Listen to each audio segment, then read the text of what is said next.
સવાલ જ નથી. બહુ સારું કામ કરે છે રજનીકાંતભાઈ, બધા આપતો પુત્રો બહુ લાભ દે છે. આજે તો મહેન્દ્રાનંદજી સવારના આવ્યા તો આનંદ થઈ ગયો.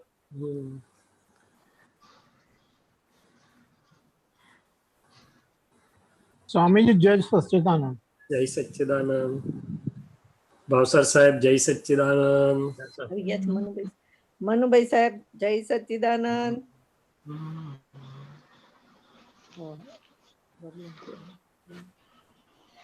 દાદા ભરતભાઈ મળી ગયું ને? આવ્યો હમણાં આવ્યો. ओके ओके सब म्यूट करेंगे.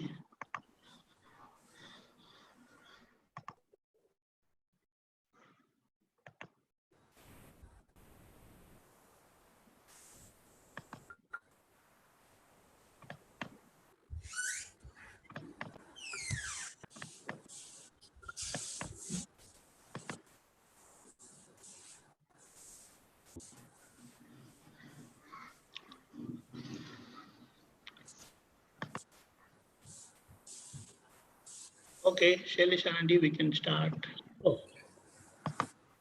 નમો વિતરાગાય. नमो वीतरागाय. નમો અરિહંતાનમ. नमो अरिहंताणम. નમો સિદ્ધાનમ. नमो सिद्धाणम. નમો આયરિયાણમ. नमो आयरियाणम. વજ્જાયાણમ. नमो वज्जायाणम. નમો સવસાહુનમ. नमो लोये सवसाहुणम.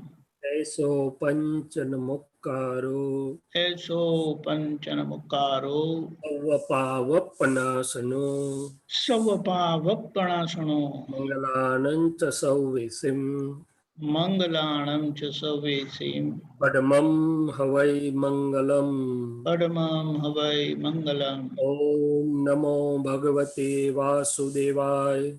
ओम नमो भगवते वासुदेवाय.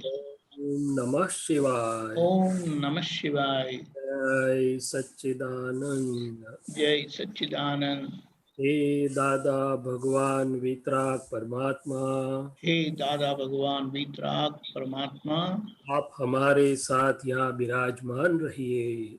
आप हमारे साथ यहाँ विराजमान रहिए. आपका अखंड निधि ध्यासन. आपका अखंड निधि ध्यासन. आपका अखंड सानिध्य.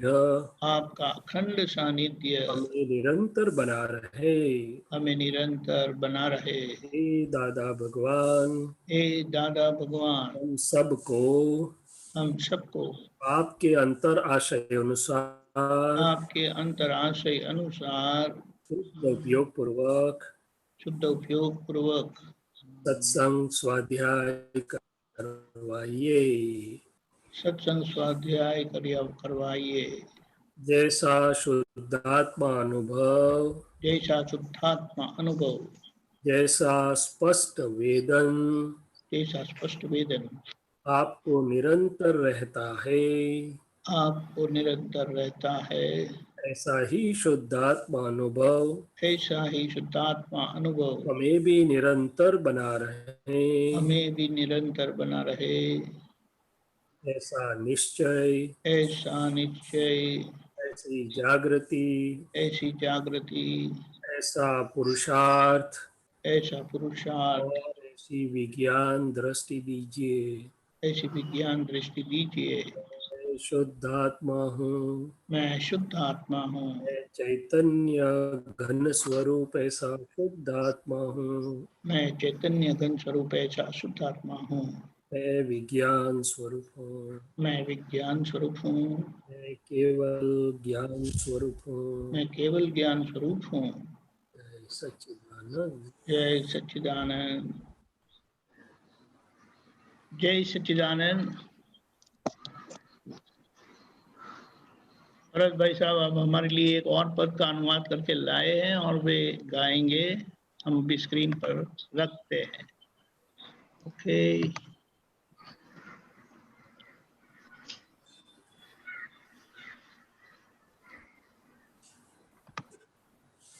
भरत भाई जी साहब आ गया.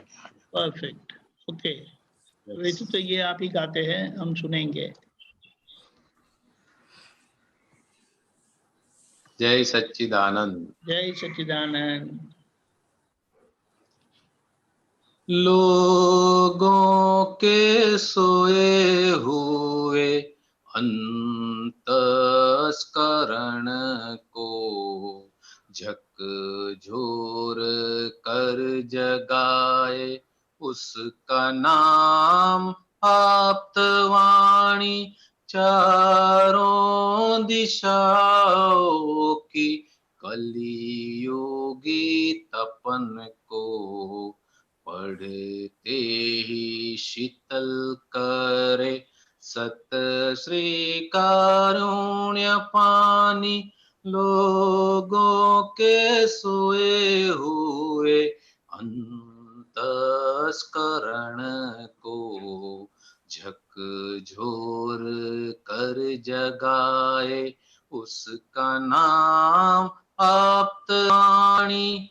कैसी भी अवस्था में खुलासा दे समाधानी, सर्वज्ञ के मुख से बहती परम शुद्ध ही ज्ञान वाणी।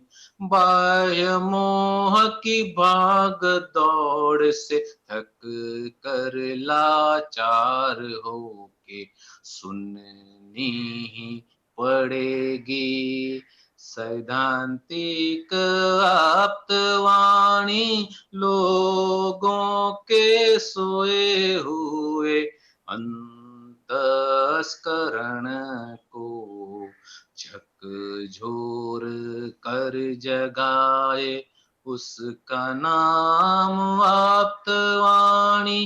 कहीं से भी और कभी भी पढ़ो पाओ हितकारी, कहीं से भी और कभी भी पढ़ो पाओ हितकारी। ज्ञानी चरण में भावार्पण आत्यंतिक उपकारी। जगत सारा नवाजेगा पूजेगा इस विचारक को। अहो हो केवल ज्ञानी मोक्षवर्ती दादवाणी। चारों दिशाओं की कलियुगी तपन को पढ़ते ही शीतल करे, सत श्री कारुण्य पानी। कुछ भी पूछे बिना खुलासा कर दे वो ज्ञानी। कैसे भी अन्न घड़ को गढ़ सके मोक्ष दानी। 82 लाख विद्याओं की सहजात्म मूर्ति। 82 लाख विद्याओं की सहजात्म मूर्ति। अनुपम दर्शनीय परमात्मा देहधारी। शाश्वत कालवर्ती निराग्रही सरस्वती। अपक्षीय वितरागी स्वयं सिद्ध आगम वाणी। लोगों के सोए हुए अंतस्करण को झकझोर कर जगाए, उसका नाम आप्तवाणी। चारों दिशाओं की कलियुगी तपन को पढ़ते ही शीतल करे, सत श्री कारुण्य पानी। लोगों के सोए हुए अंतस्करण को झक झोर कर जगाए, उसका नाम आप्तवाणी। जय सच्चिदानंद। बहुत अच्छे, बहुत अच्छे। जय सच्चिदानंद। जय सच्चिदानंद। डॉक्टर साहब आ गए हैं। कोई प्रश्न पूछने वाले हैं? चलो। जय सच्चिदानंद। जय सच्चिदानंद। कौन? अशोक बोल रहा हूँ अशोक स्वामी जी, अशोक जी जी सर। बोलिए। जय सच्चिदानंद। जय सच्चिदानंद। स्वामी जी, बोलिए। आज आज हम ये चाहते हैं कि आप ये जो दादा की 5 आज्ञाएं हैं, इनके बारे में ऐसा बताएं कि हम अपने दैनिक जीवन में इनको पालना करते हुए किस प्रकार से जागृति रखें, ताकि किसी प्रकार के कषाय ना हो, कोई विषय विकार ना हो, और हम इस मार्ग में आगे बढ़ सकें। बहुत बढ़िया।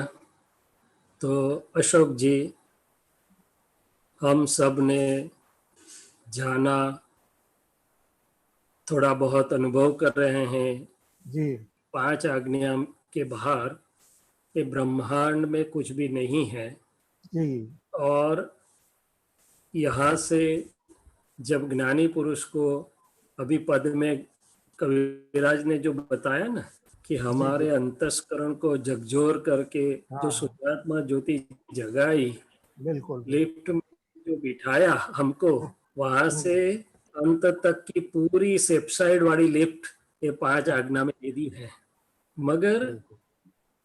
शब्द से तो हमने माना, सुना, हमें अहोभाव भी हुआ, मगर जब उसका अनुभव हम करें, वो विज्ञान हम जाने, और विज्ञान उसी का नाम कि जानने से ऐसी समझ बैठ जाए कि हमारे लिए श्वासों सांस में आज्ञा ही सहज हो जाए। क्या हो जाए?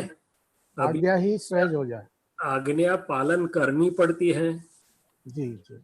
बार बार भूल भी जाते हैं, हाँ, बोल दिया। बार बार याद करना पड़ता है, हाँ जी आज्ञा में रहना है, जी जी फिर वापस भूल जाते हैं। जी। तो हमें यहाँ से वहां पहुंचना है, जैसे आपने बताया कि आज्ञा सहज रूप से हमारे अंदर परिणमित हो जाए। क्या हो जाए? परिणमित हो जाए। अभी ये इतना गर्मी है, कहीं पर जी 42, कहीं पर 43। इंग्लैंड वालों के बात करके इंडिया में तो इतना गर्मी है, क्या बिल्कुल। किसी को बोलना पड़ता है कि पंखा चलाओ, एसी चलाओ? नहीं। अरे बिगड़ गया तो दौड़ धाम करके कहीं पर से प्रिपेयर कर लेता है कि नहीं रहा जाए। क्या? बिल्कुल बिल्कुल सर। इसी प्रकार आज्ञा ऐसी है कि उसका आनंद एक बार हम अनुभव करने लगे, उसकी अंदर क्या सुख और मुक्ति का अनुभव जैसे जैसे हम करने लगे, तो बिल्कुल। फिर उसके बिना हम रह नहीं सकते। क्या कर सकते हैं? रह नहीं सकते। ये ऐसा है, दादाजी ने रखा है बिल्कुल सर। अपने आप आज्ञा में अंदर निज घर में आ ही जाओगे, घर से बाहर निकले की गर्मी चालू हो जाएगी। क्या हो जाएगी? गर्मी चालू हो गया। हाँ। तो अभी जहां पर भी हम पहुंचे, सब महात्मा अपनी यात्रा में है। बिल्कुल। तीज से तीज, तीज से चौथ, चौथ से पांचम, जो भी यात्रा में चल रहे हैं, जी जी। उससे आगे हम कैसे जाएं? आज्ञा तो वही है सबके लिए, सबके लिए वही है। मगर दादाजी आज्ञा उनको पालनी नहीं पड़ती थी, वो स्वरूप हो गए थे। वो स्वरूप हो गए थे। क्या हो गए थे? स्वरूप हो गए। तीर्थंकर तो केवल, तो चलो हम समझते हैं कि हमारी आज्ञा धर्म, सुबह से उठे हम, हाँ हाँ तो थोड़ा बहुत हमने विधि तो कर ली, चरण विधि तो, हाँ। फिर तो ये भमरडा जो कुछ करता है, हम्म। भमरडा फाइल एक बोल सकते हैं ना, भमरडा बोल सकते हैं, क्या बोल सकते हैं उसको? लट्टू। हाँ, जो भी। लट्टू लट्टू। हाँ, तो वो जो भी कुछ करने लगता है, तो हाँ हाँ। मुझे पूरा ख्याल रहता है कि मैं शुद्धात्मा कर रहा है। हम्म। ये ब्रश करता है, चाय पीता है, पानी पीता है, नाश्ता करता है, तो वो तो देखने लगता है कि नाश्ता क्या आया, कैसा आया, आज कैसा है कैसा नहीं, वो कोई बात नहीं, वो देखने वाला भिन्न है, मैं भिन्न हूँ। तो मुझे ये समझ में आया उपयोग की गोठवनी करना बहुत आवश्यक है। यदि हम गोठवनी नहीं करते हैं तो फिर ये प्राकृत स्वभाव तो चलने वाला ही है, और वो तो बोलने की उसकी आदत है। क्या है? मगर मैं यदि शुद्धात्मा हूँ तो मुझे मेरे स्थान में गोठवन करना है कि बोलने वाला है वो मेरा पड़ोसी है, मैं तो शुद्धात्मा उसे जानने वाला हूँ। चाह कैसी आई, भले वो बोले अच्छी आई, बुरी आज तो ठंडी हो गई, आज तो जरा शक्कर ज्यादा है, मगर मैं शुद्धात्मा हूँ तो मुझे दिखाई देगा कि मेरा पड़ोसी क्या बोल रहा है या नहीं बोल रहा है। मुझे कोई झगड़ा नहीं है उसके साथ, मगर मेरा शुद्ध उपयोग, जैसे ही ये पथारी में से उठ के चालू हुआ तो मेरा शुद्ध उपयोग चालू होना है कि भाई आपको ब्रश करके चाय पानी पीनी है कि पहले विधि करनी है, जो भी। बिल्कुल। तो हर क्षण दादा भगवान को हमने अनुभव किया, एक क्षण भी वो अपने शुद्धात्मा स्वरूप से बाहर नहीं थे। नहीं, उन्होंने बोला वो तो ठीक है कि भाई जब से ज्ञान हुआ, हम एक सेकंड भी अंबालाल भाई के मन वचन काया में नहीं रहे, हम निरंतर उसके पड़ोसी भाव से हमारे स्वभाव में रहे। मगर हम देखते चले जाए कि भाई चलो ये देह की क्रिया तो स्थूल है, स्नान करने गया ये करने, मगर जो सूक्ष्म चालू हुआ, जैसे मैंने एक तो स्थूल उदाहरण दिया कि चाय नाश्ते से उसका शुरू होता है, फिर घर में किसी को देखता है तो चालू होता है कि अभी तक ये बच्चे उठे नहीं, समझते ही नहीं यार, सूर्य नारायण आ गया कब समझेंगे लोग, जो भी होगा, घर वाले ने ये किया वो तो प्रकृति की आदत और स्वभाव है। क्या है? उसको देखो, मैं उसको देखने जानने वाला शुद्धात्मा हूँ। जैसे ही उसको देखने लगूंगा तो उसके परिणाम भी सम होने लगेंगे, मगर वो सेकंड चीज है। पहले तो मैं रिलेटिव और रियल की जो बात है, तो बाहर हम रिलेटिव रियल देखें, चलो आंख बंद करके तो मैंने घर वाले के रिलेटिव रियल शुद्धात्मा देख लिए हैं, मगर जब दिन का व्यवहार चालू होता है तब क्या मैं निरंतर रिलेटिव रियल शुद्धात्मा देख के ऐसा महसूस करता हूँ? मुझे लगता है कि मैं नहीं कर पाता हूँ। फिर तो धर्मपत्नी ही आ जाती है, फिर तो बच्चे ही आ जाते हैं, तो है आ जाते का सवाल नहीं है, मगर प्रकृति का वो भाव और वो परिणाम वो असर इतना हावी हो जाते हैं कि मैं शुद्धात्मा हूँ और वो शुद्धात्मा हम भूल जाते हैं। तो आज्ञा धर्म हमें ये कहना चाहता है कि आज्ञा से शुद्ध उपयोग इतना रखो कि व्यवहार सब चलता रहे, प्रकृति अपने स्थान पे रहे, मगर हमारे शुद्धात्मा स्वभाव पर कोई हावी ना हो पाए, छाया ना पड़े। हमारी शुद्धात्मा की छाया उनके पर पड़े। क्या पड़े? हमारे शुद्धात्मा की छाया। तो हम तुरंत ही रिलेटिव रियल शुद्धात्मा नजर में आए, हमारी नॉर्मल व्यवहार में भी आए और कुछ ऊपर नीचे हुआ तो भी आए। हम नॉर्मल व्यवहार में तो जरूरत महसूस करते ही नहीं है कि भाई सब कुछ ठीक से चल रहा है, चलने दीजिए, मगर नहीं, ठीक से चल रहा है वो तो रिलेटिव चल रहा है। क्या चल रहा है? रिलेटिव चल रहा है। यदि मैं रियल शुद्धात्मा हूँ तो मेरा तो ठीक से कब चला हुआ कह सकता हूँ, जब मैं मेरे शुद्धात्मा स्वभाव में ज्ञाता दृष्टा से परमानंद से स्थिर होके सब कुछ देख रहा हूँ। तो जैसे हम आगे बढ़ेंगे, घर से बाहर निकले, थोड़ा बहुत रिलेटिव रियल शुद्धात्मा दिखाई देता है, फिर दुकान में गए तो फिर तो दुकान मालिक हो गए, तो वो व्यवहार चलने लगा, तो रिलेटिव रियल शुद्धात्मा भूल गए, अपने स्टाफ को ये किया वो किया ये किया, ये पेमेंट भर दिया, वो चलने लगा। मैं क्लिनिक में गया, मैंने खुद अनुभव किया कि यदि गोठवन बिल्कुल ठीक करके जाता हूं तो घंटा 2 घंटा रहता है। गोठवन की 2 ढीली छोड़ दी मैंने, तब फिर मैं डॉक्टर हो गया और सब मेरे पेशेंट हो गए। तो मैं डॉक्टर नहीं था मगर वो रिलेटिव से हूँ। क्या है? यदि मैं शुद्धात्मा हूं तो मेरे ज्ञाता दृष्टा की जागृति में रहेगा कि ये मेरा पड़ोसी डॉक्टर क्या कर रहा है, ठीक ढंग से पेशेंट को देख रहा है या नहीं देख रहा है। हम तो कब ब्रेक लगाते हैं कि किसी के साथ आवाज ऊंची हो गई तो, अरे आवाज तो दिन में एक आध बार ऊंची होती है, कोई बार नहीं भी होती है। जब नहीं होती है तो महात्मा लोग खुश रहते हैं, आज तो दिन अच्छा गया। अब ज्ञानी को पूछेंगे अच्छा किसका गया, वो तो शैलेश का अच्छा गया, क्योंकि शैलेश ने आज आवाज ऊंची नहीं की, उसकी मशीन में से आवाज ऊंची नहीं निकली। क्या निकली? तो मशीन का गुणधर्म था, तो मेरा क्या उसमें है? ये बहुत सूक्ष्म बात, सूक्ष्म तो नहीं है मगर बहुत समझने जैसी बात है बिल्कुल। कि क्या मैं रिलेटिव और रियल अंदर कितना भिन्न रख पाता हूँ और जी, बाहर कितना रिलेटिव और रियल देख पाता हूँ।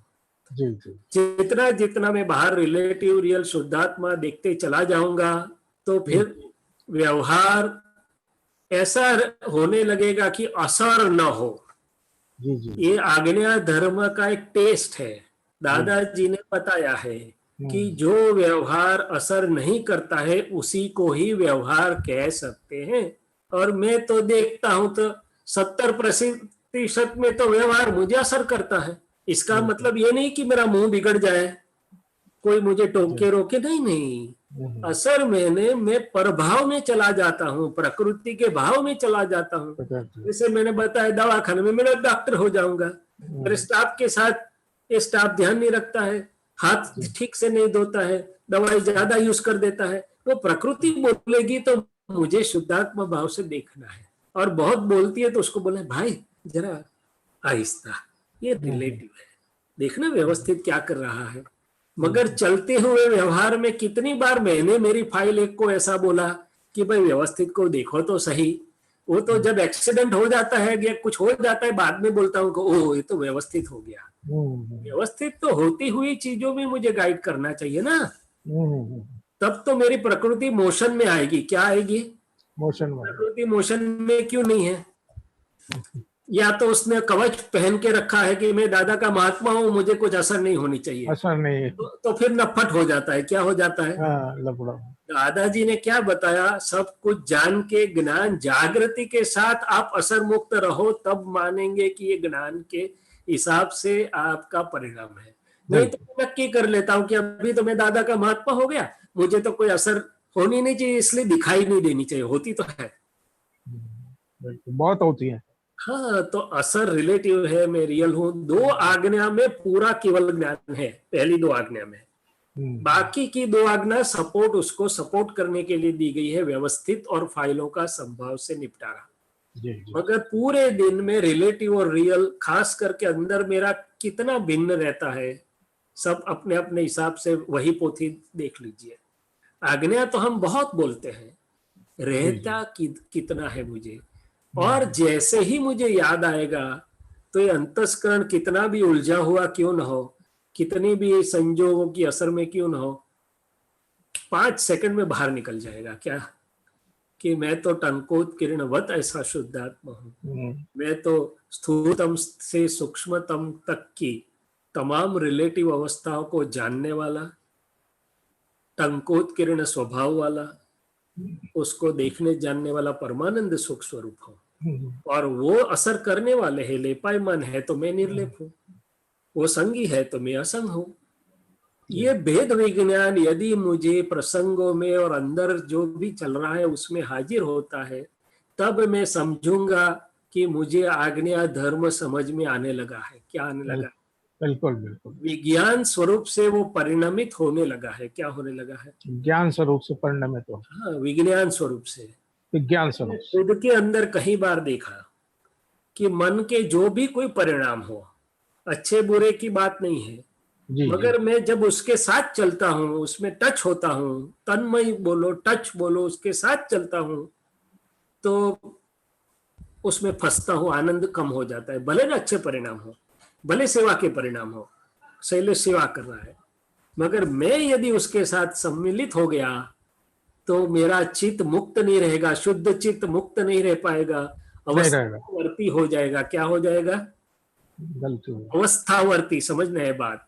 और अवस्था रिलेटिव है। क्या है? अवस्था रिलेटिव। मन वाणी काया की अवस्था मात्र रिलेटिव है। बिल्कुल यही होता है सब। पहली 2 आज्ञा में तो पूरा मोक्ष तक के सब अवतार निकल जाएंगे साथ, मगर वो कहने सुनने की बात नहीं है, वो अंदर में कितना मैं रह पाता हूँ और रहता हूँ तो मुझे अनुभव कैसा होता है, क्या होता है, वो मेरी बात मुख्य है। क्या है? तो ये तो मैंने अनुभव भी किया है साहब। जैसे शुद्धात्मा भी किसी में देखते हैं तो उसका व्यवहार ही दूसरा हो जाता है। तुरंत बदल जाता है। पूरा बदल जाता बाहर देखा तो भी बदल गया, और अंदर में भी रिलेटिव रियल दो धारा भिन्न की तो बदल गया। क्या बदल गया? बिल्कुल। चलो ये कोरोना है, अपने आसपास में भी कई घर वाले को भी सर्दी खांसी हो जाती है कोई बात, तो बिल्कुल। फाइल एक कितनी चिंता करती है, बिल्कुल। ये यार सर्दी खांसी हो गई, अभी टेस्ट करवाना पड़ेगा, और भूल से भी कोरोना लिख दिया तो डाल देंगे वहां पर हॉस्पिटल में, 14 दिन क्वारंटाइन कर देंगे।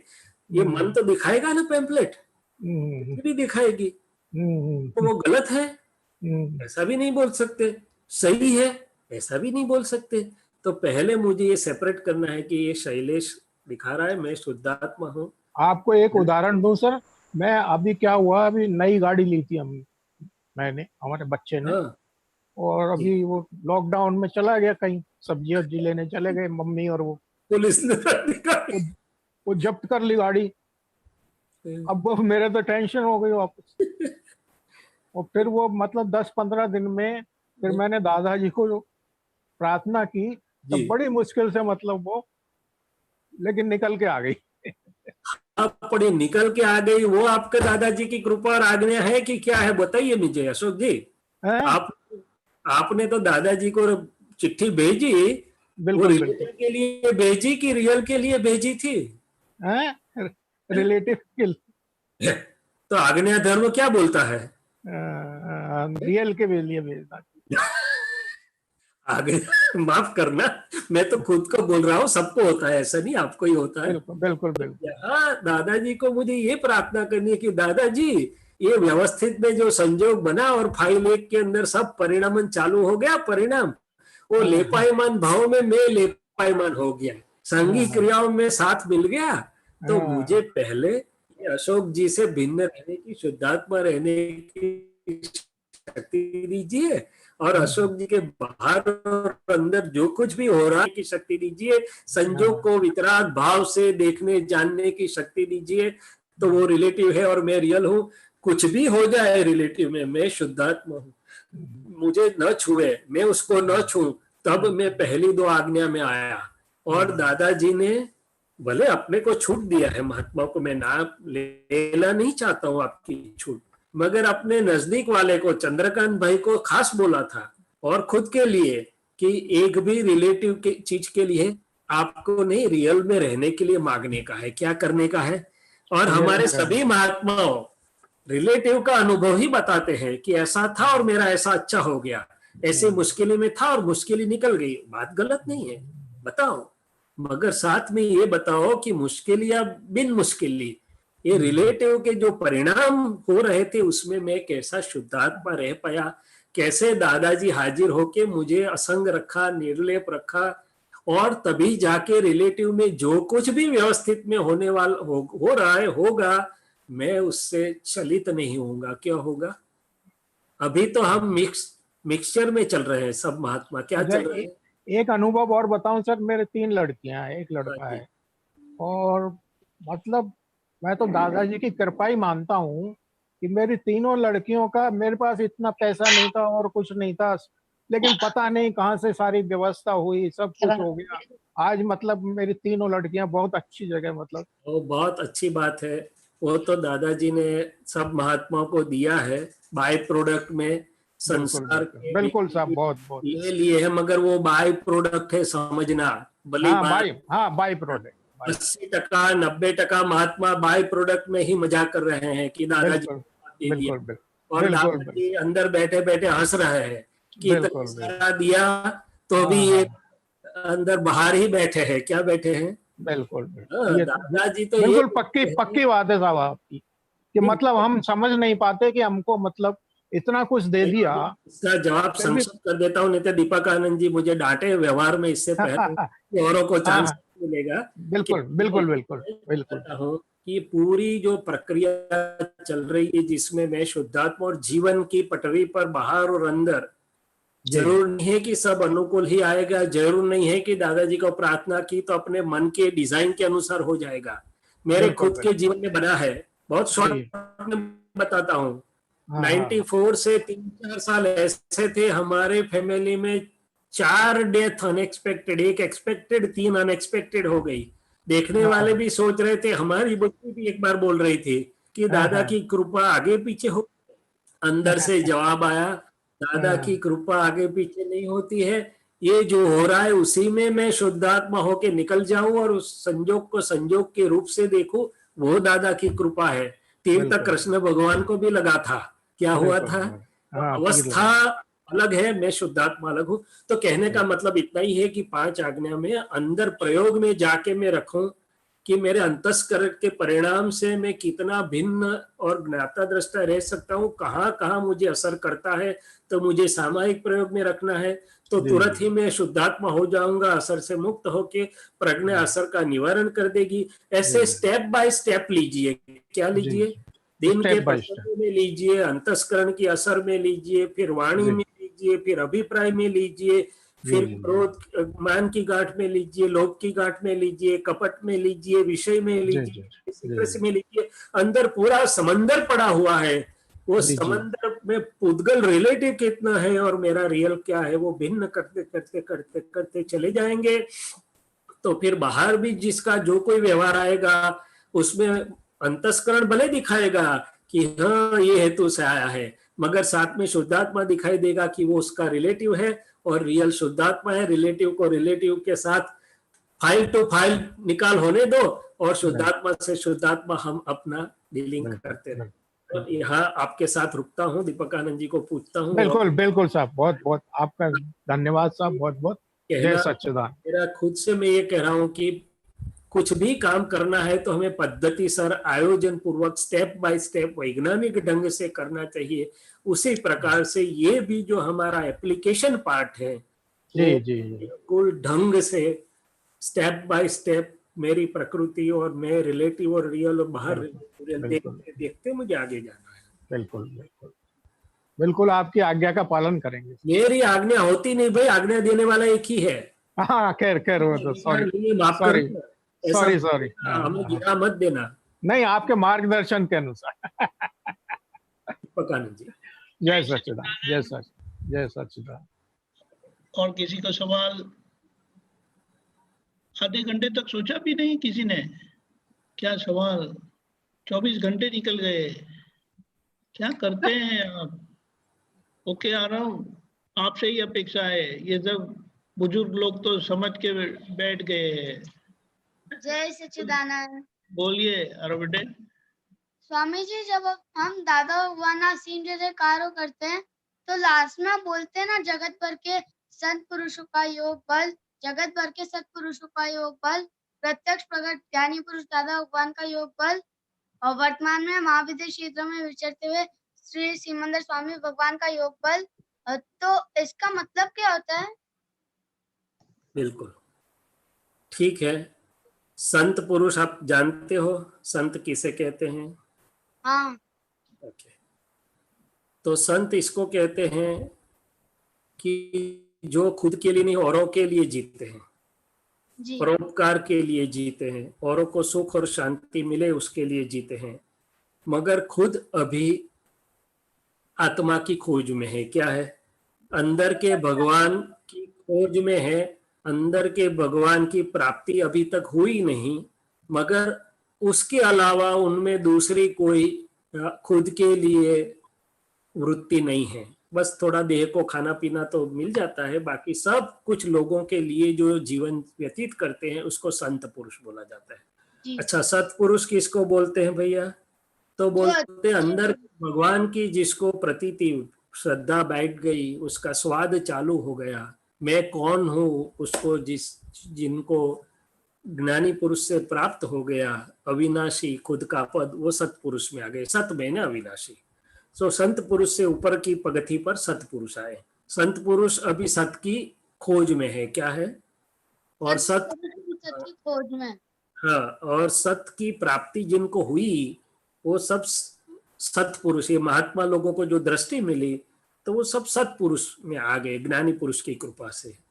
और ज्ञानी पुरुष तो खुद अनुभवी हैं और औरों को अनुभव जो दे सकते हैं कृपा से, वो ज्ञानी पुरुष है। क्या है जी? तो ज्ञानी पुरुष तो असंख्य लोगों को हाथ रख के सतपुरुष बना देते हैं। क्या बना देते हैं?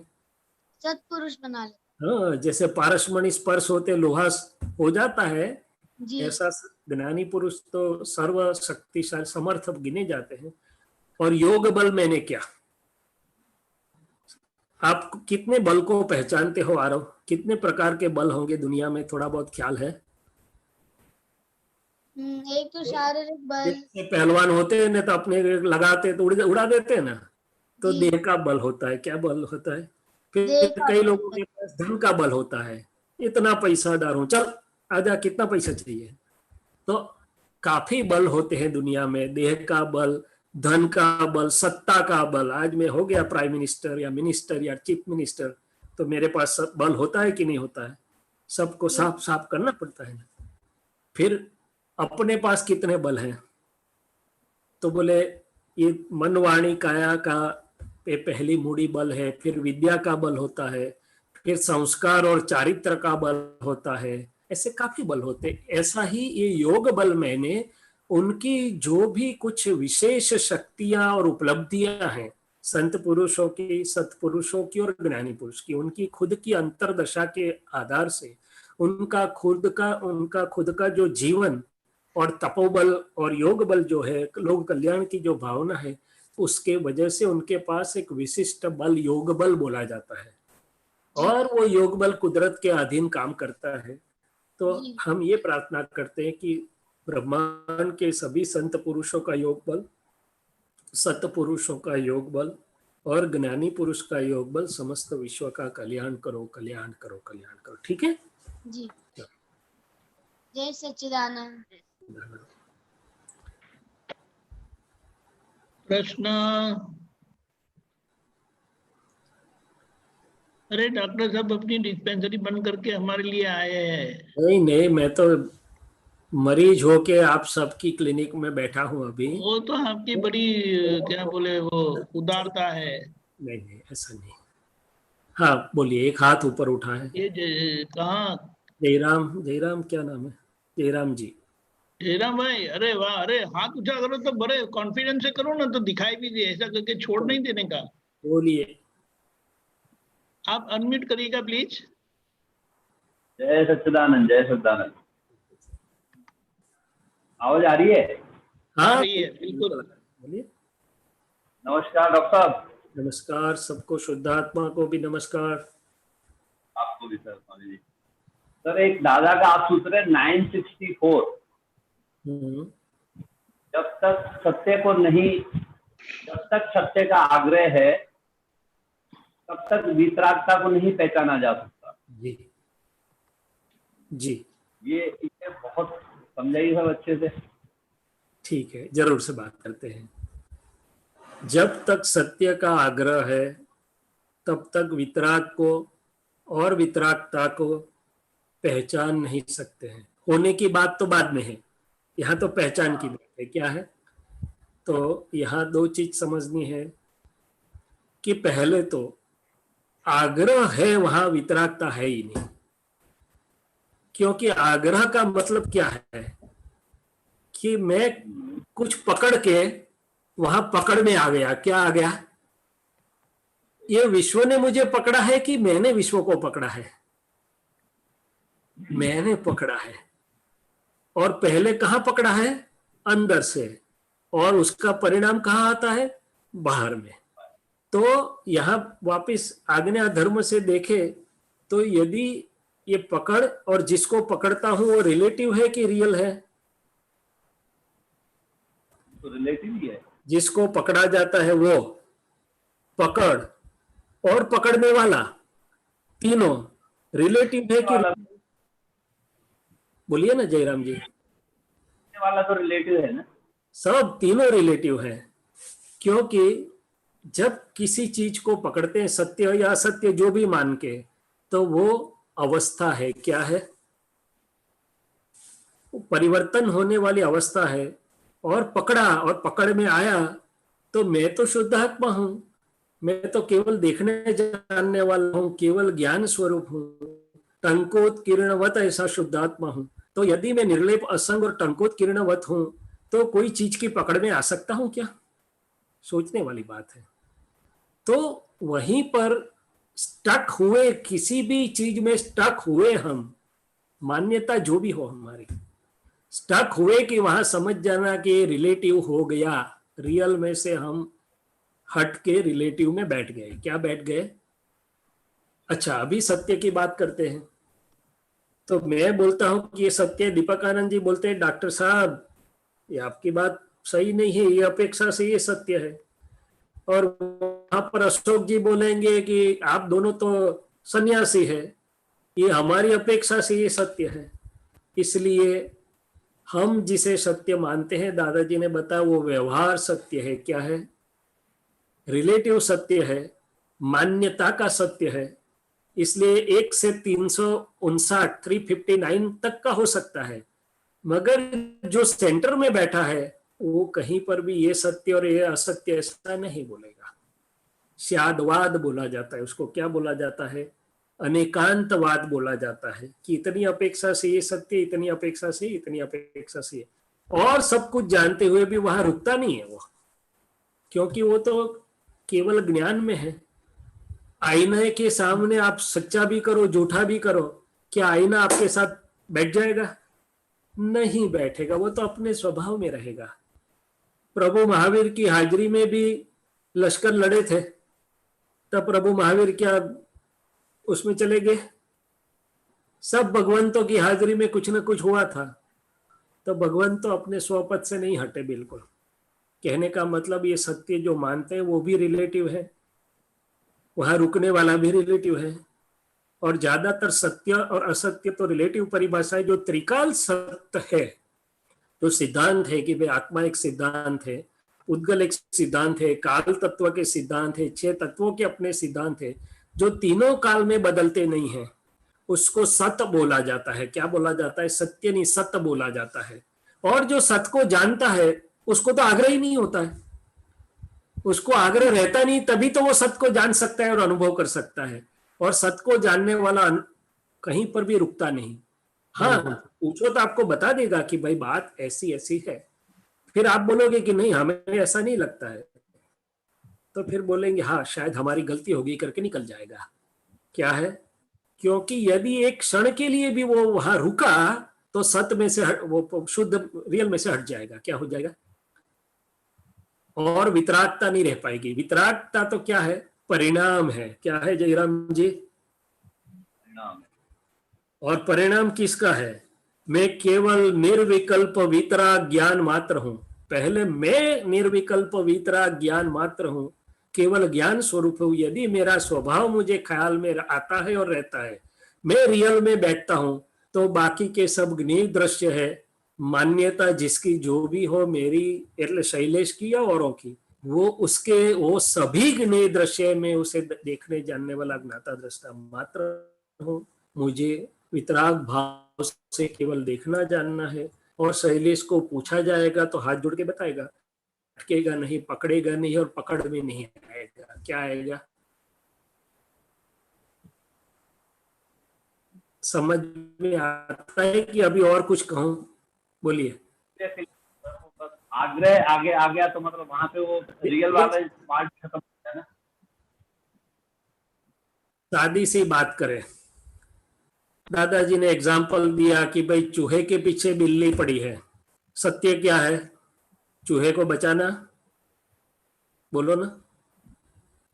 तो चूहे को बचाने के लिए बिल्ली को मारना पड़ेगा, तो बिल्ली के लिए वो सत्य रहा कि असत्य हो गया? ये तो सत्य ही है। सर्वांगी कौन देख सकता है? अच्छा चलो व्यवहार की बात कर ले। एक आदमी ने दूसरे का खून कर लिया, चलो ना, तो सत्य क्या है? जिसका खून हो गया वो निर्दोष है, जिसने खून कर लिया वो दोषी थे। वही सत्य है कि और कुछ? दोनों ही असत्य है। व्यवहार दोनों ही असत्य है सब। नहीं, वो व्यवहार सत्य है, अपनी दृष्टि से सत्य है। कुदरत की दृष्टि में जो हुआ वही न्याय है, वो सत्य है। क्या है? क्योंकि कोई किसी का खून करने के लिए स्वतंत्र है ही नहीं। परमाणु का हिसाब आता है तभी नैमित्तिक इकट्ठे होते हैं। तो जैसे जैसे हमारा ज्ञान खुला हो जाता है, होता जाता है, हम ये सब जानते जरूर है मगर उसमें फंसते नहीं है। क्या है? विवेक भी होता है, हमें करने योग्य कर भी लेंगे, सहज रूप से हो जाएगा तो, मगर हुआ कि नहीं हुआ उसके अफसोस में नहीं फंसेंगे। मुझे ऐसा समझ में आता है। क्या है, तो इसलिए बताया कि जहां सत्य का भी आग्रह है मैंने विग्रह हुए बिना नहीं रहेगा। आग्रह है उसी का मतलब वो सत्य असत्य हो गया, ऐसा दादाजी ने बताया। और 6-9 वाली बात आ गई।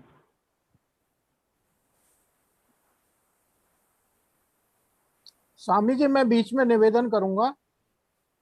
हेलो। हाँ बोलो बोलो, बोलते जाइए। कि ये जो आपने कहा ना, सत्य यदि वहां रुकेगा तो वीतरागता चली जाएगी, जी इसको समझाओ थोड़ा सा जरा। वही तो बोल रहा हूँ कि शैलेश को रुकना है तो भले रुके, शैलेश को अच्छा बात करनी है तो भले करे, मगर अच्छा मैं अंदर से भिन्न हो जाऊंगा कि ये शैलेश के मामले से भिन्न, ऐसा मैं शुद्धात्मा हूँ। और धीरे से प्रज्ञा शैलेश को समझाएगी कि शैलेश यहाँ बैठा रहेगा तो रात की रात चली जाएगी और तेरा मोक्ष की गाड़ी भी चली जाएगी। अच्छा अच्छा अच्छा। कि सामने वाला तो छोड़ेगा या नहीं छोड़ेगा, मगर हाँ तू हाँ खुद की जाल में आ गया। क्या आ गया? हाँ तो हाँ पहले तो मुझे हाँ मैं शुद्धात्मा हूं तो निकल जाना है कि ये सब रिलेटिव है और बिल्कुल व्यवस्थित के अधीन जो कुछ हो रहा है मैं शुद्धात्मा हूं। बिल्कुल और फिर प्रज्ञा शैलेश को समझाएगी कि बिल्कुल आप करो जरूर, बात करो, जो भी आपको ठीक लगता है, आपकी भूमिका है तो आप अदा करो, मगर हाँ अंदर से समझो कि ये सब जो कुछ हो रहा है सबके प्रति मैं समभावी हूँ। क्या है, हम तो संभव। वादी प्रतिवादी दो होते हैं। जी जी चलो ने एक ने दूसरे को मारा तो एक जी वादी हो गया, दूसरा प्रतिवादी हो गया। हम जी। कौन सी बाजू चले जाएंगे? दोनों में से एक बाजू चले जाएंगे कि नहीं चले जाएंगे? हाँ हाँ दूसरे बिल्कुल का समाधान नहीं हुआ तो हमारे को तो बिन फाइल खड़ी हो जाएगी। क्या हो जाएगी? बिल्कुल फाइल खड़ी हो जाएगी। और वो तो हमें आता नहीं कि वादी और प्रतिवादी दोनों को कैसे हम, कौन से समझ और दर्शन से हम समझा सके। जी जी तो भले शैलेश करे, शैलेश का धर्म उसको लगता है तो शैलेश करे, मैं तो शुद्धात्मा हूं और शैलेश को धीरे से समझाऊंगा कि भाई सब जगह अंदर से समभाव रखो। क्या रखो? संभाव रखो। और संभाव वितरागता में प्रवेश का द्वार है। क्या है? वितरागता में प्रवेश कर। भाव से निपटारा करते करते आप वितरागता में चले जाओगे। जी जी और ये जो बात कर रहे हैं, चलो यहाँ मुझे ये बताओ कि फाइल कौन सी और निपटारा क्या? सत्य की बात आई तो हमारी फाइल हुई कि नहीं हुई? बिल्कुल हाँ, जो हमें स्पर्श करता है अंदर और बाहर से वो फाइल हो गई। फाइल होगी। तो हमने मोल ली कि आई, वो बात अलग है। तो वो फाइल का मुझे संभाव से निपटारा करना है कि विषम भाव से करना है? संभाव से ही करना। और मैंने पकड़ा, आग्रह किया तो संभाव होगा कि विषम भाव होगा? विसंभाव होगा। तो आज्ञा बोलते जरूर है हम, जी मगर जी अंदर तो अप्लाई करते ही नहीं है। बिल्कुल हमारी खुद की प्रकृति के भाग में हम आज्ञा अप्लाई नहीं करते। कई बार बिल्कुल नहीं करते। प्रकृति जो बोलती है हम सही मान लेते हैं, बिल्कुल। वकील उसका है प्रकृति का, और हम जज होते हुए उसकी बात मान लेते हैं, बिल्कुल। क्योंकि अभी तक उसके साथ बैठे थे ना। वो काला कोट वाला मुफ्त वकीलत करता है, उसकी क्या करता है? ठीक ठीक। प्रकृति की बात को सही मान के उसमें आ जाना, क्या बोल सकते हैं उसको? संभाव से निपटारा नहीं, प्रकृति का ही मुझे संभाव से निपटारा करना है पहले, फाइल एक का। वो कब होगा? जब मैं उससे भिन्न होगा तब।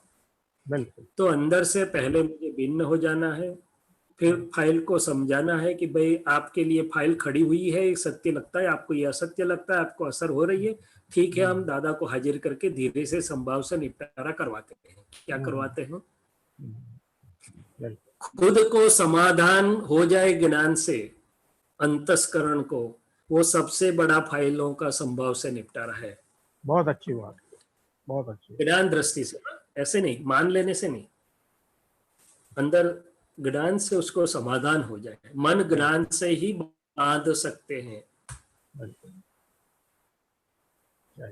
बुद्धि भी ज्ञान से ही शांत होगी, नहीं तो नहीं होगी। हाँ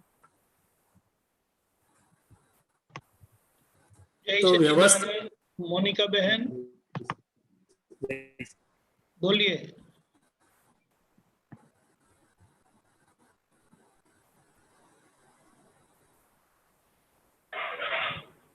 आ रहा है। तो इस अब- वक्त इसको वो बोले वहां तक दादाजी ने हमारे आपका पुत्रों के साथ सत्संग में एक आपता पुत्र को निमित्त बनाते, उस तो निमित्त बनाते, ऑपरेशन तो सबका ही होता है, हमारा साथ में ही होता था। बोला था आपकी पूरी लॉग बुक निकाल दो, पूरी लॉ बुक ही आपकी काम की नहीं है। ये क्या चीज है लॉ बुक? मैंने क्या मेरी प्रकृति में मैंने जो जो भी मेरी समझ से भर के रखा है कि ये सत्य है, असत्य है, ठीक है या नहीं ठीक है, उचित है, अनुचित है, ऐसा करना चाहिए, ऐसा नहीं करना चाहिए, मैं मेरी प्रकृति की लॉ बुक से चलता हूँ। क्या चलता हूँ? कहाँ मैंने आज्ञा धर्म का एप्लीकेशन किया? वो तो मेरी लॉ बुक लेके चलता हूँ मैं। जो लॉ बुक के अनुकूल होते हैं उसको मैं 2 बार हाथ जोड़ता हूँ, जो लॉ बुक से अलग चलता है उसको मैं धीरे से बाजू से निकल जाता हूँ, ताकि आज्ञा धर्म है मेरा ये।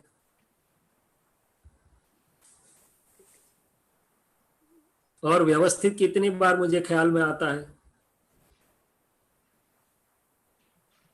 चलो आगे बात करेंगे। दीपक आनंद जी। मोनिका बहन बोलिए। हाँ, जय सच्चिदानंद स्वामी जी। जैसे होना के समझ में आता है कि ये चीज उसको तो वहां वो कैसे ज्ञान से उस चीज को अप्लाई करेगी? मतलब जैसे उसको कोई चीज की इच्छा होती है कि ये मुझे खरीदना है, तो वहां वो कैसे उस चीज को करेगी? ये चीज समझ में नहीं आती कभी कभी। मोना बेन ना, हाँ, जैसे उसको इच्छा होती है कोई भी चीज खरीदने की होती है, समझ गया ये उसको हाँ, तो मोना बेन को खरीदने की इच्छा हुई तो आपने देखा कि आपको हाँ। खरीदने की इच्छा में आप साथ में चले गए? बोलिए। नहीं अभी साथ में नहीं। पहले तो मुझे देखना है कि मोना बेन को ये खरीदी की इच्छा हुई है, क्या हुई है? वो तो 3 घंटे की मूवी में बहुत सारे सीन आते हैं, तो सब सीन को थोड़े पकड़ के हम उसके साथ ऐसा करते हैं। तो पहले तो मोना बेन को देखिए कि ओहो मोना बेन आपको खरीदने की इच्छा हुई, कोई बात नहीं, थोड़ा समय देखते रहिए। यदि वो व्यवस्थित में नहीं होगा तो दूसरी तीसरी मिनट में मन उसको छोड़ देगा, दूसरी बात में लग जाएगा। क्या लग जाएगा? दूसरे काम में लग जाएगा। हाँ, मन तो पैम्पलेट दिखा के चला जाता है, यदि व्यवस्थित होगा तो वापस घुमा के वहीं लाएगा, 3-3 टकोरा टक टक होए, बाकी तो मन पैम्पलेट दिखा के चले जाएगा। अच्छा, यदि बार बार दिखाता रहता है, बार बार मन वहीं का वहीं जाता है, तो फिर आप शुद्धात्मा है, मोना जी की फाइल खड़ी हुई है, तो आपको मोना जी की फाइल का संभाव से निपटारा करना है। अभी फाइलों का संभाव से निपटारा समझावट से भी हो सकता है। वो 100 मांगता है तो 1 रुपया देके भी हो सकता है, और थोड़ा ज्यादा कम देके भी हो सकता है। तो पहले आप समझाओ मोना बेन को कि मोना बेन कबाट में कितनी साड़ियां पड़ी हैं, आपको मालूम है क्या? ये घर में कितनी चीज पड़ी है, साफ करते करते तो कमर दुख जाती है, तो अभी इसकी आवश्यकता है। आवश्यकता है कि खाली ये सेल लगा है, आपने सुना इसलिए आप तैयार हो गई। तो मन के साथ बात करोगी प्रज्ञा के प्रकाश में, तो कहीं संजोग में मन समझ जाएगा, छोड़ देगा वो। क्या है? यदि आवश्यक है कि भाई घर में है ही नहीं चीनी, अभी 2 दिन ही चलेगा, तो खरीदना ही पड़ेगा। मगर जो चीज है आवश्यक नहीं है, क्या है? दादाजी ने पाठ कर दिए थे, आवश्यक और अनावश्यक, एक्सेस जिसको बोलते हैं। आवश्यक का छूट है, मगर जो अनावश्यक और एक्सेस वाला पाठ है वो सब मोहनीय बोलो मन को ही। दादाजी ने एक बार बहुत अच्छी बात बताई थी हम लोगों से कि मुझे चीज की कीमत नहीं है, मेरा जो मन केड़वनी मैंने दी है वो बिगड़नी जो है उसकी मुझे बहुत कीमत है। कि एक बार मैंने मन को अलाउ कर दिया अनावश्यक के लिए, एक्सेस के लिए, 2 बार अलाउ कर दिया, फिर उसकी वो आदत हो जाएगी। क्या हो जाएगा? तो मन और चित्त बिगड़ जाएंगे, लपटे, गुजराती में हम बोलते हैं लूज हो जाते हैं, लपटे पड़ गए। हिंदी मुझे आती नहीं, आप सुधार लेना। तो मोना जी से बात करिए कि मोना जी ये क्या जरूरी है, आवश्यक है। यदि आपके पैसे बचेंगे तो कुछ अच्छे काम में आएंगे, और आपका चित्त यदि चारित्र मोहनी से वापिस आ गया तो चित्त ज्यादा शुद्ध हो जाएगा। पैसे तो चलो छोड़ दीजिए, मगर मन बिगड़ा और चित्त बिगड़ा, उसको कौन सुधारेगा? सत्संग भी नहीं सुधार पाएगा। सत्संग से आनंद होता है, मगर सत्संग आप खुद के मन को नहीं देखोगे, खुद की चित्त को नहीं देखोगे, वो कहाँ फंसता है वो नहीं देखोगे, तो कोई आप पुत्र आपका आके साफ नहीं कर सकता है, खुद का ही नहीं साफ कर सकते आप तो पुत्र आपका कैसे साफ करेंगे? वो तो खुद को ही देख के साफ करना पड़ता है। तो ऐसी बात करिए मन के साथ कि भाई आवश्यक नहीं है, आपको अलाउ तो कर दूं मैं, मगर फिर आदत हो जाएगी तो आप क्या करोगे? फिर चित्त उसी तो हो जाएगा, पूछिए उससे आगे क्या? एक चीज ला दी तो फिर दिखाएगा कि अभी ये चाहिए, फिर दिखाएगा अभी ये चाहिए, पड़ोसी वाले के पास ये है, उसके पास ये है, तो भाई एंड कहाँ है उसका? तो ये तो कमा कमा के तो कमर टूट गई। तो ये से बात करने से, समझाने से मन समझ जाता है, बुद्धि समझ जाती है। फिर यदि नहीं रुकी, कोई बहुत हुई आवश्यकता है तो थोड़ा दे दीजिए। वो 10 मांगता है तो 1 दीजिए। क्या दीजिए? थोड़ा देके निपटारा कर लीजिए, थोड़ा देके। और उसको दिखा कि दादाजी ने तो सिर्फ 4 जोड़ी कपड़े से पूरा जीवन निकाला था, लोगों ने तो बहुत दिया था, उनको प्राप्त नहीं था ऐसा नहीं था। लोगों ने तो, भारती बहन जैसे ने तो पूछना खानगी में बहुत प्यार से दबान किया था कि दादाजी हमारे लिए आप ले जाओ। दादाजी बोले मैं उसका भार कहाँ उठाऊंगा, मैंने लिया आपसे, मगर विधि करके आपको वापस देता हूँ। क्या देता हूँ? उन्होंने क्या संभाला था? अपने मन को, अपनी चित्त शुद्धि को, अपने अंतस्करण को, अपने संयम को और अपने शुद्धात्मा परिणाम को। क्या बहुत महत्व है, जरा गहरा जाके सोचना। उनको क्या खोट थी? 4 के बदले 8 ले लेते, धोती उठाना भी नहीं पड़ता था, साथ में सेवा वाले उठाते थे। और अच्छा होता 8 तो रोज धोना तो नहीं पड़ता था 2 दिन में। नहीं, दादाजी बोले हम अपने मन को बिगड़ने नहीं देंगे। जो कितने अवतारों से हमने हम यहाँ पर लाए हैं हमारे मन को, और हमारा चित्त कैसा है, कहीं पर भी ले जाओ पूरे वर्ल्ड में, कितना भी रख दो उसके सामने, जो भी ब्रह्मांड की चीजें रख दो, एक भी चीज ऐसी नहीं है कि हमारे चित्त को खींच के ले जाए। खरीदने की तो कहाँ बात आई, हमारे चित्त को ही नहीं ले जा सकता तो फिर खरीदी का तो सवाल ही कहाँ है। ठीक है, हाँ आवश्यक होती है तो लेना पड़ता है। तो ऐसे जब आप मन के साथ, ये तो अच्छा है कि मन खरीदी करना दिखाता है, तो आपको एक अवसर मिला वहां पुरुषार्थ करने का, वहां ज्ञान अप्लाई करने का, सामायिक में उसको रखने का, और उसमें से इतना बड़ा ज्ञान खुला होगा चारों ओर का कि आप देखते रह जाओगे। ठीक है। चारों ओर से ज्ञान खुला होगा, व्यवहार से और निश्चय से। हम स्त्रियों में ये प्रकृति बहुत ज्यादा होती है, बहुत जल्दी जल्दी चीजें आती है ये। हाँ, तो फिर स्त्री प्रकृति को रख दो अपने अभ्यास में कि भाई ये स्त्री प्रकृति को मुझे जानना और पहचानना है। मैं तो स्त्रीलिंग, पुरुषलिंग, नपुंसकलिंग से बिल्कुल भिन्न ऐसा शुद्धात्मा हूँ, और ये स्त्री प्रकृति तो एक ज्ञेय है, फाइलिक दृश्य उसको। हे दादा भगवान, आप मेरे अंदर प्रकाशमान होइए, परिणामधारी के अंदर जो भी स्त्री परमाणु पड़े हैं उसको पहचानने की शक्ति दीजिए, और बहुत अंदर से भी उजाला आएगा, और दादा की कृपा से आपको निमित्त भी मिल जाएंगे, भारती बहन जैसे, जिनके साथ आप सत्संग करके साथ साथ में आगे बढ़ जाओगे। मैं उनकी प्रशंसा नहीं कर रहा हूँ, मैं सिर्फ इतना ही कहना चाहता हूँ कि कुछ लोगों को दादाजी का इतना सानिध्य मिला है, इतना आशीर्वाद मिला है, दादाजी की हाजिरी में जैसे आप्तपुत्रों को अनुभव हुआ है, ऐसे कुछ महात्मा लोग भी ऐसे हैं जिनको अनुभव मिला है। क्या मिला है? वो आपके साथ हम सफर हो सकते हैं। उनका अनुभव जान के आपकी पुरुषार्थ यात्रा में आपको फायदा हो सकेगा।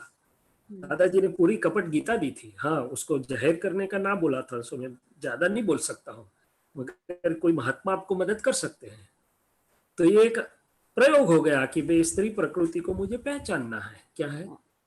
बिल्कुल आया। खरीदी करके आई उसका गुनाह नहीं है, मैं उसके साथ मेरे ज्ञान से उसका अभ्यास नहीं कर रहा हूँ, प्रयोग नहीं कर रहा हूँ, वो मेरी गलती है। और ये अशोक जी मुझसे पूछते आज्ञा धर्म, तो आज्ञा धर्म कहाँ नहीं है वो बताओ ना मेरे को। और हमने कितना यूज किया अपनी प्रकृति को पहचानने के लिए? मैंने। सच्चिदानंद, एक प्रश्न आया है। जरूर। प्रश्नोत्तरी में नींद नहीं आए, इसके लिए क्या प्रार्थना करनी चाहिए? इसके लिए दादाजी ने बोला कि खाना कम देने का, उसको 1 आध दिन भूखा रखने का, बरोबर भूख लगे ऐसा रखने का, ताकि शरीर का सब कचरा जल जाए और ये फुगट की नींद उड़ जाए। ये तो खा पी के कुछ काम है नहीं, और खाता इतना है कि भाई खाने का तो दादाजी ने छूट दिया है, तो फिर सोएगा भी सही ना। ये तो देह का धर्म है, जितना खाएगा उतना सोएगा, क्या करेगा? हाँ, वो कब नहीं सोएगा कि जब उसको इतना अंदर से आत्मवीर्य जागृत होएगा, पर फिर भी ज्यादा खादा शरीर को तो सुला देता है। इसलिए दादाजी बहुत थोड़ा चबा चबा के वो थोड़ा ही खाते हैं ताकि देह में डोजिंग ना हो। और आप्तपुत्रों को भी बोला था कि देह में डोजिंग ना हो, इतना आप खाना खाना क्या करना। तो पहला स्टेप मेरे ख्याल से ये है कि अपने आहार विहार पर भी हमारी जागृति रहनी चाहिए। जागृति 5 आज्ञा एक ही जगह पे परिणाम नहीं देती है, सब जगह पे देती है। क्या देती है? सब जगह परिणाम देती है। आहार, मेरे विहार, मेरे उच्चार, सब जगह पे वो काम करती है। और जितना जागृति बढ़ेगा, खुराक अपने आप कम होता चला जाएगा। हेतु लक्ष्य में रहेगा कि मैं जागृति के लिए खा रहा हूँ कि जागृति कम करने के लिए खा रहा हूँ। एक चीज। दूसरी चीज कि अंदर से पूछिए कि भाई अभी और कुछ चीज होती तो आपको नींद आती? अभी 2-2 हजार रुपये की नोट के बंडल दे देते आपको तो नींद से भी खड़े होके अरे नहीं है तो चाय पी के भी गिनती में गलती हो जाएगी, 1-2 हजार की नोट का नुकसान हो जाएगा। अरे 2000 की 100 की नोट भी नहीं जाने देते हमारे लोग, हमारे जैसे बनिए लोग। तो वैल्यू कितना है? क्या रहता, मुफ्त में मिल गया। और सत्संग तो दीपक आनंद जी 3 बार करवाते, एक बार थोड़ा सो गए तो भी क्या है, दूसरी बार तो होने वाला ही है ना। और एक की एक तो बात करते हैं, आप तो पुत्र नया तो कोई थोड़ा कोई नया लाने वाले, वो तो सब दादाजी ने बोल दिया है। क्या है? तो अंदर में मशीनरी इतनी सारी है तो सुला देती है, कोई बात नहीं, आराम से सो जाओ ना भाई, कहाँ देह को तकलीफ देने का बोला है दादाजी ने। मगर हमारे पास दादाजी ने कलम लिखवाई थी, अब तक दीपक आनंद जी उसकी साक्षी देंगे, 2 कलम लिखवाई थी। उसमें एक कलम ये थी कि ज्ञानी पुरुष की हाजिरी में यदि मैं सो जाऊंगा तो सत्संग में मुझे जो दादाजी शिक्षा करेंगे मुझे मंजूर होगी। वो क्यों लिखवाई थी भाई वो कलम? 9 वाले दादा भगवान ने इसलिए लिखवाई थी कि जहाँ जागृत होने की जगह है वहां आप सो गए तो कितना गाढ़ आवरण आपने अलाउ कर दिया। जहाँ जागृत होने की जगह है वहीं पर आप सो गए, सोने दिया अपने आप को, तो कितना गाढ़ आवरण को आपने सम्मति दे दी। और यहाँ तो नींद आती है ना, तो मुझे खुद का अनुभव है, कई बार बहुत नींद आती है मान लो, और कोई सत्संग वाला आया ना तो सब उड़ जाता है, रात को 12 बजे तो भी मालूम नहीं चलता है। डॉक्टर साहब, हाँ जी, ये वो भी डॉक्टर है अभिनव जी। हाँ जी। नहीं, मुझे तो क्या मन करता है कि भाई पूरा उसमें लगा रहा हूँ, सत्संग सुनूं, अच्छे से ध्यान रखूं, फिर भी कई बार जैसे खाने की वजह से या किसी की वजह से हो सकता है नींद आ जाती हो, तो फिर मैंने सुना है कि जैसे आवरण आ जाते हैं, वो आवरण तोड़ने के लिए क्या करना चाहिए जिससे ज्ञान में आवरण नहीं आए? ये पहली बात तो मैंने बताया, आप डॉक्टर है तो डायग्नोसिस खुद का कर लीजिए कि कौन से रोग से हो रहा है। अच्छा, खाने से हो रहा है, कौन सी चीज से हो रहा है, एक चीज। दूसरी चीज, प्रार्थना करके बैठिए कि हे दादा भगवान, जैसा शुद्धात्मा अनुभव, इसलिए तो हम प्रार्थना बोलते हैं कि जैसी जागृति आपको रहती है, जैसा आपका पुरुषार्थ है, ऐसा मुझे रहे। प्रार्थना फुकट में नहीं बोलते हैं। और तीसरी चीज, ये सब करने के बावजूद भी हुआ तो उसको बोलिए कि आज एक टाइम का खाना छोड़ दीजिए, एक उपवास कर दीजिए, वो भी वैज्ञानिक चीज है। ज्ञानियों ने मुफ्त में नहीं बताया, ज्ञानियों ने इसीलिए बताया कि रोज खा करोगे तो आप चाहो ना चाहो आपको डोजिंग होता रहेगा, इसलिए एक दिन का खाना छोड़ दीजिए, लिक्विड ही ले लीजिए, एक टाइम का खाना छोड़ दीजिए।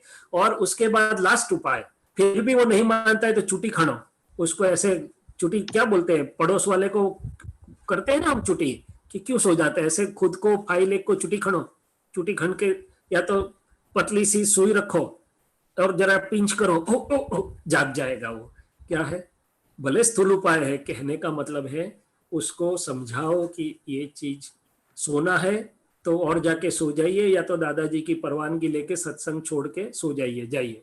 सत्संग में रहना और सोना एक तरीके से अच्छी बात है, दूसरे अपेक्षा से अवी नहीं है। क्या है, हाँ एक अपेक्षा से अच्छी बात है कि भाई कोई बात नहीं, सत्संग के वातावरण में सो गया ना मैं, कोई बात नहीं चलो। मगर दूसरी अपेक्षा से जहाँ जागने की इतना बड़ा दादाजी का योग बल काम कर रहा है अंदर और बाहर, वहां ही मैं अपनी प्रकृति को सो जाने देता हूँ, उसको तो कितना बड़ा प्रमाद या लाउजीनेस या लेजीनेस भी बोल सकते हैं सादी भाषा में। क्या बोलते हैं, तो खुद को डांटो बरोबर फाइल एक को, और ना हो तो थोड़ा सा छोटा सा सुई लेके जरा टच करो। किसी को सुई लगाते हो डॉक्टर साहब तो वो सोता है क्या कभी? अरे नींद में लगाओगे तो भी जाग जाता है क्या? नहीं, वो जबरदस्ती तो कोशिश करते हैं जागने की, बाबा आंख खोल के या पानी के छींटे मार कोशिश तो करते हैं, लेकिन वो सुस्ती तो रहती है, लेजीनेस रहती है। सुस्ती रहती है, उसका मतलब ये है कि या तो खाना ज्यादा है या तो आराम का समय आपने एडजस्ट नहीं किया। ऐसा है तो सत्संग के समय से पहले एडजस्ट करके आधा घंटा सो जाओ और फिर फ्रेश होके चाय बाय पी के सत्संग में बैठो। क्या है, चाय से आपको स्फूर्ति आती है, चाय पियो, कॉफी पियो, ग्रीन टी पियो, जो भी, मगर पहले ऐसा लगता है तो पहला आधा घंटा सुला दो उसको, ठीक है। 3 बजे सत्संग से पहले जैसे खाना खाता हूँ तो मेरे खाने से शायद मेरे ख्याल से ज्यादा आ रहा है ये। यह सबसे बड़ा खाना है। उन्होंने शायद करनी पड़ेगी, उन्होंने से या खाना कम खाने से शायद नींद कम आएगी। सबसे बड़ा कारण, इसीलिए तो ये सत्संग मेरे से निकला कि खाना जितना खाओगे तो नींद आए बिना नहीं रहेगी। उसमें कोई कुछ नहीं कर सकता, दादा भगवान भी कुछ नहीं कर सकते। वो खाया उसका दारू होता है, दादा बोलते अंदर जाके 3-4 घंटा बरोबर से नींद आती है। क्या है, अभी लड्डू खा लिया, श्रीखंड पूरी खा लिया, अभी आम की सीजन आ गई है, लॉकडाउन खुल गया है तो आम खा लिया तो फिर तो नींद आए। सो खाना है तो ऐसे समय खाइए, और इतना ऐसे समय में थोड़ा सा उसको बोलो फाइल को 1 से 2 तेरे को आराम के लिए देता हूँ, मगर 2 बजे उठ गया, चाय बाय पिला दूंगा, 3 बजे के बाद नहीं सोने दूंगा क्योंकि सत्संग में बैठना है।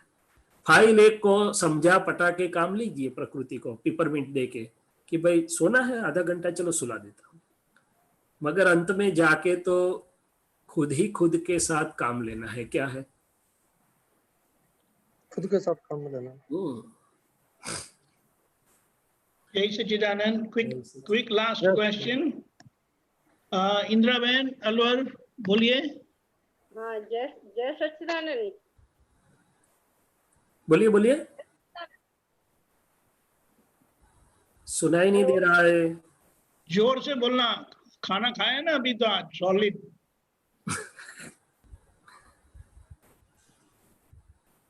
अरे अनम्यूट करिए, आपका म्यूट है।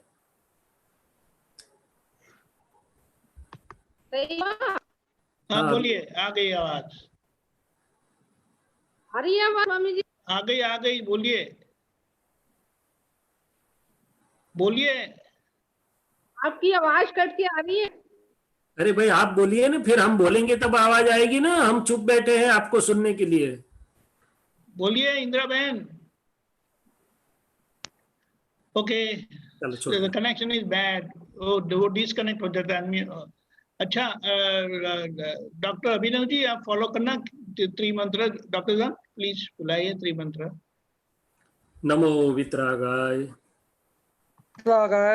नमो अरिहंताणम, नमो अरिहंताणम, नमो सिद्धानम, नमो सिद्धाणम, नमो आयरियाणम, नमो आयरियाणम, नमो वज्जायणम, नमो उज्जायणम, नमो लोये सव्वसाहुनम, नमो लोये सव्वसाहुनम, ऐसो पंच नमुक्कारो, ऐसो पंच नमुक्कारो, पावप्पनासनो, सर्व पावप्पनासनो, मंगलानं च सव्वेसिम, मंगलाणं च सव्वेसिम, पद्मं हवै मंगलम, पद्मं हवै मंगलम। ओम नमो भगवते वासुदेवाय, ओम नमो भगवते वासुदेवाय, ओम नमः शिवाय, ओम नमः शिवाय। जय सच्चिदानंद, जय सच्चिदानंद। हे दादा भगवान, हे दादा भगवान, हमें निरंतर पूर्ण जागृति के साथ, पूर्ण जागृति के साथ पुरुषार्थ करने की परम शक्ति दीजिए, परम शक्ति दीजिए। मन वाणी और काया से, मन वचन काया से किसी भी प्रकार का उन्माद न हो, आलस्य न हो, ऐसी शक्ति दीजिए। जय सच्चिदानंद। जय सच्चिदानंद। अभिनव जी, हमको तो ये जाड़े